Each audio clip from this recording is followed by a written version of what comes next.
Okay, first things first, please excuse the hat. I gotta cover the quarantine hair. Earlier this week, Sony released a webcam software called Imaging Edge Webcam. It lets you plug in your nice Sony camera and use it as a webcam source for your PC.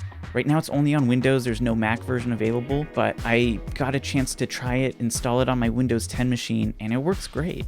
I, for one, am super excited to be able to use my nicer camera on web meetings, Zooms, things like that. Especially, they're super popular right now. I don't know why. It's a really small 6 megabyte download. It installs super quickly. It's less of an application and more of a driver. So once you install it, there's no app to open. It's just something that runs in the background. And whenever you open something like Zoom or OBS or the camera application in Windows 10, it just automatically picks up the camera as a source. The resolution is a little bit low. It's 1024 by 576.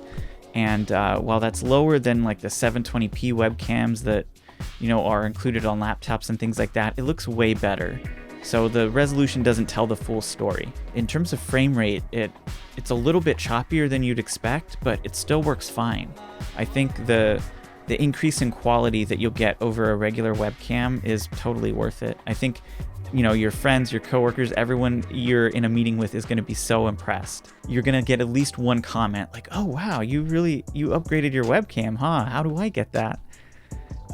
Especially because, a lot of webcams are sold out. A lot of capture cards are sold out. So I think this is really going to help a lot of people be able to step up their streaming and meeting and Zoom game. It actually supports a lot more cameras than you'd expect. I was surprised to see the A7 II from 2014 on the list. A lot of the older A6000 series cameras. The A6000 itself is not supported. That seemed to be the biggest omission. My guess is that there's a piece of hardware or something in that just is too outdated to be able to run this kind of software. The other thing is that it doesn't pull audio from the camera itself, so it doesn't use the built-in mic. If you have a mic plugged into the 3.5mm jack, it doesn't use that. So you do have to have something plugged into the computer or use your internal webcam microphone. If your camera supports it, it'll also pull in a charge through USB. For the A7 III in particular, it doesn't carry enough charge to keep it topped off all the time, but it drastically reduces the rate at which the battery depletes. Unless you're doing an 8-hour stream, then maybe you want to get one of those AC adapters that plugs into the battery pack.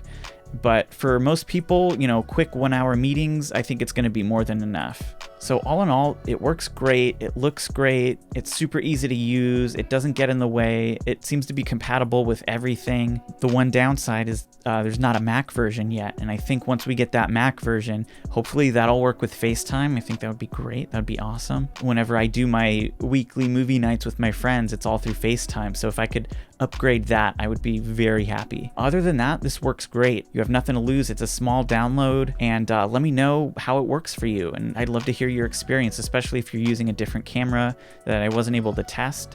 I'd love to hear how it works out for you. So until then, I will see you next time.